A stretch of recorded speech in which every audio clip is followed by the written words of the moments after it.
Okay, so today I'm going to talk to you guys about a moment that I felt I lost my faith with God, but really, to be honest with you, was probably the moment that made me the strongest in my relationship with Him.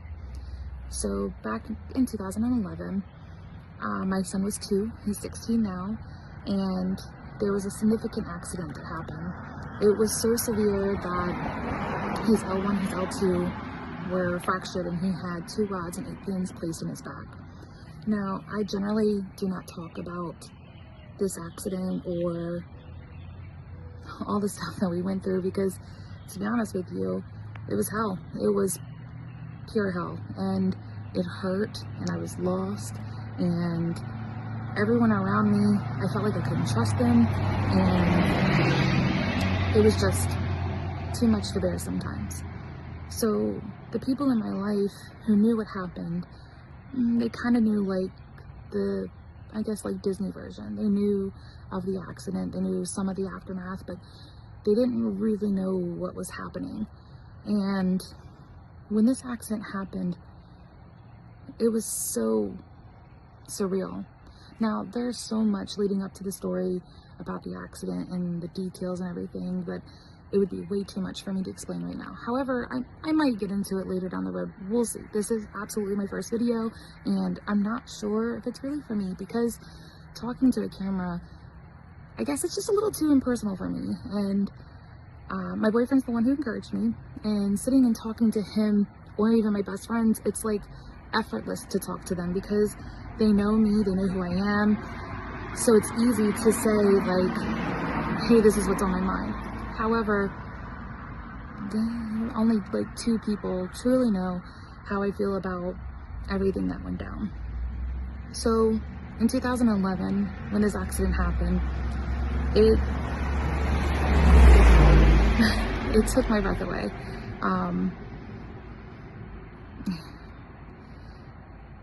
It's like there was a moment and the words that the doctor were telling me, just, I couldn't understand them. And it was, Miss Weaver, your son's back is broken and he's going to have surgery, and we're flying him to Johns Hopkins, and that surgery is happening today, and there's a 50-50 chance that he will ever walk again or possibly die. And you have to make a decision. You and the father of my child have to make a decision. And at the time I was co-parenting with him. So I remember picking up my phone. I think I called him. I'm not 100% sure.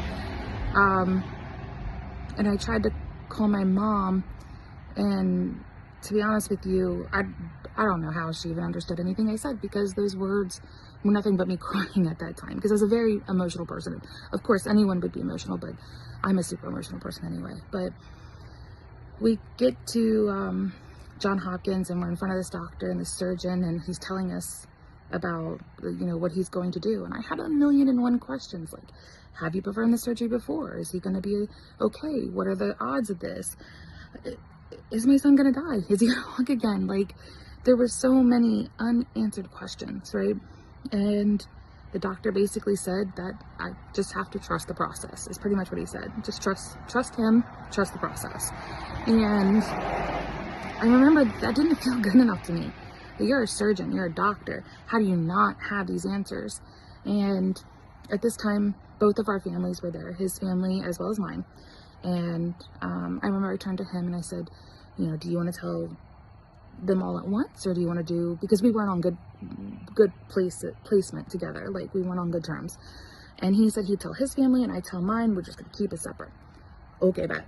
So I went out there and I told my family, told them like what I knew, which wasn't a lot. And my adoptive mom said, we're gonna pray on it. And I remember thinking, pray on it? Like, what the, you mean pray on it? Like, if God's real, why am I in this situation? If God's real, why is my son hurting now? And I was so hurt and so taken back by her words. Like, I couldn't even comprehend, why would she say something like that to me right now? And I remember I was so frustrated, and I couldn't grasp the reality of how she had such strong faith, right? Because her and my dad did. They had such a faith that gave them hope and it gave them strength. in this scenario. But for me, I didn't have either of those things.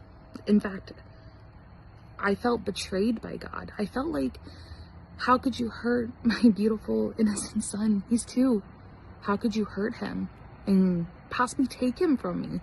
And that was the scariest part about all of it, was I didn't know if he was even going to come out of this.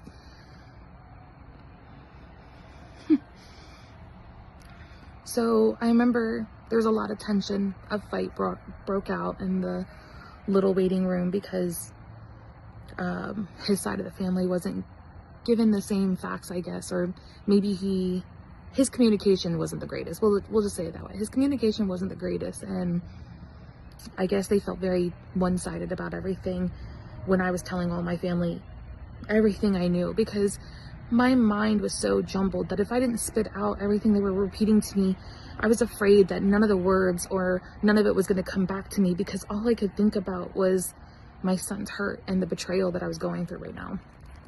So that day I lost my faith with God, or I thought I did. I guess that's the best. I couldn't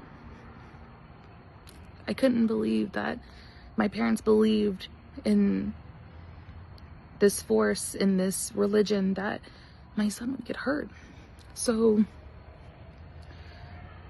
after everything was so angry and whatnot, I needed a moment. I needed to be alone. I didn't want to be around anybody. I ended up walking off, and I couldn't tell you what floor I was on. I couldn't tell you nothing, but I was just walking, and I was heated, and I was crying, and I was stuffy. My face was bloated and red, and the doctor said it was going to be hours before they knew anything anyway. And there was this room, and the door was wide open, and it had it was pews. They had pews in there, right? And it was comforting to me, because growing up I had, church with my mom, and there was nobody in there. So I went in there just to cry, basically. I went in there to be alone, to not be bothered. But the truth of it was, I wasn't alone. And as I sat there, I thought, what if God is real? What if I do pray right now? What if I do take a moment and hope that the surgeon does what he's supposed to do? What if I take a moment and pray for his safety, for him to walk again, for him to just breathe?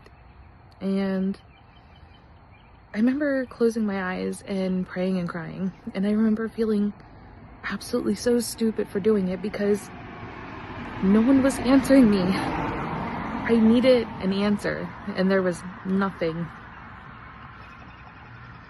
But then there was this moment, and it was like peace, I guess. It's hard to kind of describe. And to the left, there was this stained glass, and there wasn't really much to it, but there was a light behind it. And the stained glass was overwhelmingly comforting. And I took a deep breath, and I went back to where my family was. And I remember my dad putting his hand on my shoulder, and he was like, "It's gonna be okay, kiddo. You have to have faith."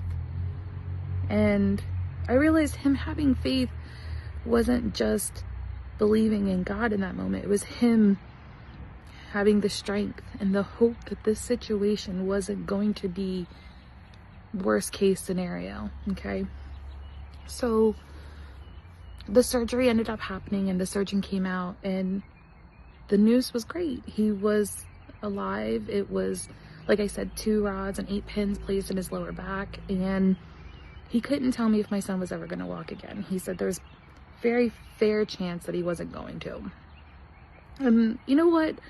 As heartbreaking as that sounds, I was thrilled at that, because at least my son was here and he was alive. So did God answer my prayers? I'm not really sure if that was what I was praying for. But the truth was, it wasn't about the praying for that moment. I shouldn't be just praying when something bad happens. But I thought I lost complete faith. And in that moment, really, that probably is what started my faith. seeing my parents have the strength and the hope, and their purpose was to be there for me in that moment, to remind me that God was with me the entire time and He is real. And I wouldn't say I was taking it for granted, but I definitely was not a strong, firm believer Christian. I would say I had a Christian border outline, I guess is a great way to word it, because I was structured with the beliefs of Christianity, I guess is a great way to word it, if that makes sense. And I'm sorry if it doesn't. It's hard to say. But having faith, it is extremely important, and prayer is extremely important. The thing is whatever we're going through, we're not alone. And even though we feel like we're alone, we're really not. And sometimes the moments we're going through, those dark, scary, intimate, deep, earth-shattering moments, are preparing us for the next chapter. I got lucky. My son is amazing. If you had a chance to meet him, you would know he's got the biggest heart. He's so kind and sweet. But the thing is that's not what he's all is. Like, he is just a great kid, and he's filled with love, and gosh, he's just top tier amazing. But it could have been a whole different direction. And to be honest with you, I think, not that I needed to learn a lesson, but I think I needed to go through the experience that I went through to remind myself that I was never alone, that God was with me the entire time. And to be honest with you, it actually helped me develop into the parent that I am today. It helped me with my co-parenting. It helped me with the structure of being the parent and the guidance that I wanted to be influencing my child. It helped me become the woman that I am, and how my forgiving nature probably started, to be honest with you. All of it developed me to who I am today. Sometimes when we're at our lowest of our lows, we feel so alone. And it's because there's moments where we're not sure with our own faith. And that's when we're like our weakest, I guess is a great word. And when we're weak and we're low like that, it's easy to forget that God's great and God is good. And it's easy to forget that, we can get through anything with faith. That strength, that hope, that purpose, all of that is walking with faith. Now, there is so much more into the depths of my son's accident, and maybe when I'm a little bit more comfortable, I will go into a little bit more depth with that. As you can see, I was already slightly emotional talking about it. It's probably the first time I ever really talked about it outside of maybe a few, very few close loved ones.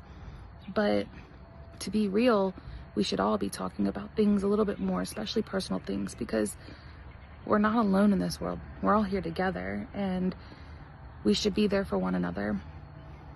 So have faith, guys. Walk with that faith. Trust the process. And just know you guys aren't alone.